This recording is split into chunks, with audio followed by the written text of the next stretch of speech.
Assalamualaikum warahmatullahi wabarakatuh. Perkenalkan, nama saya Dika Nurul Haq dari Universitas Bakti Kencana, kelas IPA 2 mengambil jurusan farmasi.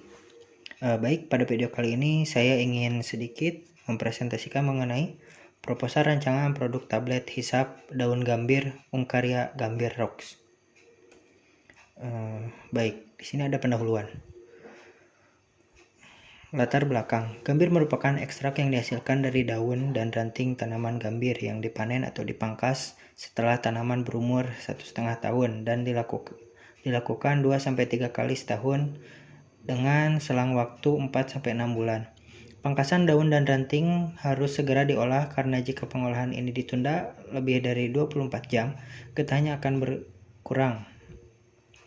Gambir Ungkarya Gambir Rocks adalah komoditas perkebunan rakyat yang terutama ditunjukkan untuk ekspor yang termasuk ke dalam famili Rubiaceae. Spesies Ungkarya Gambir merupakan salah satu tanaman tahunan penghasil getah penting yang banyak digunakan untuk keperluan industri maupun farmasi. Usaha tani gambir adalah salah satu mata pencaharian untuk meningkatkan pendapatan petani. Gambir juga sebagai komoditas ekspor yang memiliki sumbangan besar terhadap pendapatan daerah yang meningkatkan devisa negara 80%. Kebutuhan gambir dunia dipasok oleh Provinsi Sumatera Barat dengan negara tujuan Bangladesh, India, Pakistan, Taiwan, Jepang, Korea Selatan, Prancis, dan Swiss.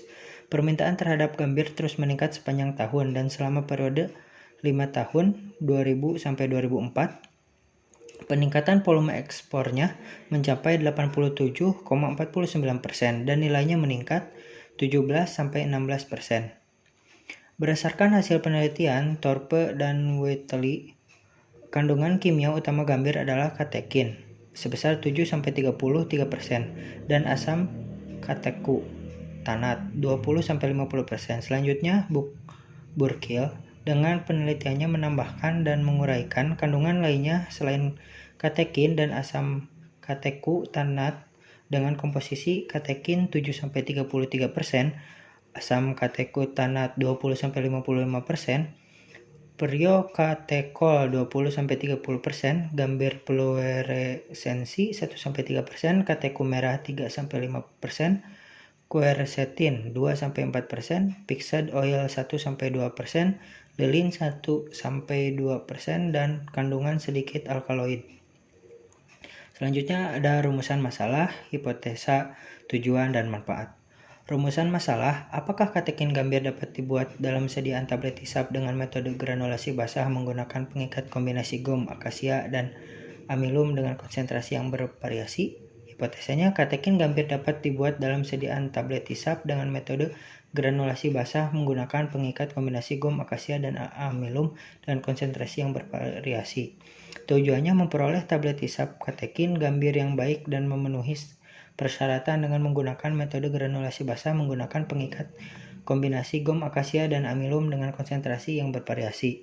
Lalu, manfaatnya, penelitian ini diharapkan dapat memberikan informasi tentang suatu formulasi tablet hisap katekin gambir dengan menggunakan metode granulasi basah menggunakan pengikat kombinasi gum, akasia, dan amilum dengan konsentrasi yang bervariasi. Selanjutnya ada metode. Metode untuk ekstrak yang digunakan adalah maserasi. Maserasi adalah pengekstrakan simplisia menggunakan pelarut dengan beberapa kali pengadukan pada suhu kamar. Prinsip dasarnya pencapaian konsentrasi pada keseimbangan yang secara teknologi termasuk ekstraksi. Lalu untuk metode yang digunakan dalam formulasi tablet hisap ini adalah metode granulasi basah. Metode ini dipilih karena dapat memperbaiki sifat alir dari massa cetak tablet. Karakteristik pengempaan diperbaiki, distribusi zat pewarnaan menjadi lebih baik, dan debu atau serbuk-serbuk halus berkurang. Namun dalam pemilihan metode ini, zat aktif yang digunakan harus tahan pemanasan karena pada prosesnya granul-granul yang basah oleh cairan pengikat dipanaskan pada suhu 40-50 derajat Celcius. Katekin yang digunakan sebagai zat aktif ini merupakan zat aktif yang tahan dan tetap stabil terhadap pemanasan dengan suhu 40-50 derajat. Selanjutnya ada dasar teori. Ekstrak gambir dapat berkhasiat sebagai imunomodulator secara in vivo pada dosis 40 mg sampai per kilogram BB dan telah dibuat sediaan tablet hisap ekstrak etanol gambir pada dosis 2000 mg per hari dan dapat mempengaruhi jumlah mutlak CD4 dan persentase CD4 dalam darah. Mengacu pada penelitian sebelumnya yang telah membuktikan bahwa katekin dapat meningkatkan sistem imun, dilakukan penelitian lebih lanjut tentang efek imunomodulator terhadap CD4 pada lipofisit dari katekin gambir yang diperoleh dari fraksi etil asetatnya, yang kemudian dibuat tablet hisap dengan metode granulasi basah. Pemilihan tablet hisap ini karena mudah digunakan dan menyenangkan untuk dikonsumsi. Selain itu, juga tablet hisap dapat memberikan efek yang diinginkan lebih cepat karena zat aktif langsung diabsorpsi melalui mukosa mulut kemudian masuk ke pembuluh darah. Selanjutnya ada rancangan produk. Komposisinya ada bahan aktif atau zat aktif yang digunakan adalah ekstrak daun gambir yang dimana memiliki zat lain yang bisa disebut zat tambahan atau bahan tambahan, yaitu bahan pembawa, bahan pengikat, bahan pelicin, zat pewarna, pemberi rasa. Untuk khasiat gambir antara lain obat untuk diare, untuk memperkuat gigi, sumber antioksidan, mempermudah proses penyamakan kulit, pewarnaan produk tekstil tradisional, obat gangguan mulut, obat luka bakar, obat jerawat, pencegahan penuaan, obat penyakit lambung atau MAH, dan yang terakhir sebagai imunomodulator. Imunomodulator adalah obat yang mampu memodifikasi respons sistem kekebalan dengan meningkatkan imunostimulator atau menurunkan imunosupresif. Produksi antibodi serum dan proposal ini lebih fokus ke manfaat imunomodulatornya. Selanjutnya ada prosedur pembuatan tablet hisap. Yang pertama itu semua bahan-bahan yang digunakan ditimbang. Lalu yang keduanya katekin, sukrosa, manitol, sukrosa, dan aerosit dicampurkan. Yang ketiga, membuat larutan pengikat kombinasi amilum dan gom akasia, kemudian ditambahkan FD dan C-yellow ke dalam larutan pengikat. Yang keempat, pengikat yang telah dilakukan dimasukkan ke dalam M1 sampai terbentuk massa yang dapat dikepal, yang kemudian diayak dengan ayakan nomor mesnya 16 sehingga didapat granul yang selanjutnya dikeringkan dalam oven suhu 40-50 derajat. Granul yang telah kering diayak kembali dengan ayakan nomor mes 18, kemudian dilakukan evaluasi granul. Yang keenam, mentol dilarutkan dengan etanol 96%, kemudian dikeringkan dan diserbukan, selanjutnya ditambahkan ke dalam granul. Yang terakhir, granul tersebut ditambahkan dengan talkum dan Mg stearat dan kemudian dikempa sehingga terbentuk tablet dan dilakukan evaluasi tablet. Untuk kemasannya, selanjutnya ada kemasan. Untuk kemasannya sendiri menggunakan kemasan blister dengan isi kemasan 5 tablet obat per strip. Kemasan ini dapat memberikan perlindungan penghalang untuk persyaratan umur simpan yang lebih lama dan tingkat ketahanan terhadap kerusakan sangat cukup bagus. Pengemasan ini meningkatkan penampilan kualitas secara keseluruhan. Lalu ada evaluasi granul. Yang pertama ada uji kadar lembab. Pengukuran kadar lembab dilakukan dengan menggunakan alat yang disebut moisture balance. Syarat kadar lembab yang baik adalah 2-5%. Selanjutnya ada kompresibilitas. Uji kompresibilitas dilakukan dengan alat yang disebut bulk density. Lalu yang ketiga ada distribusi ukuran partikel. Distribusi ukuran partikel sangat penting untuk memperoleh granul yang kompak dan tidak mudah hancur.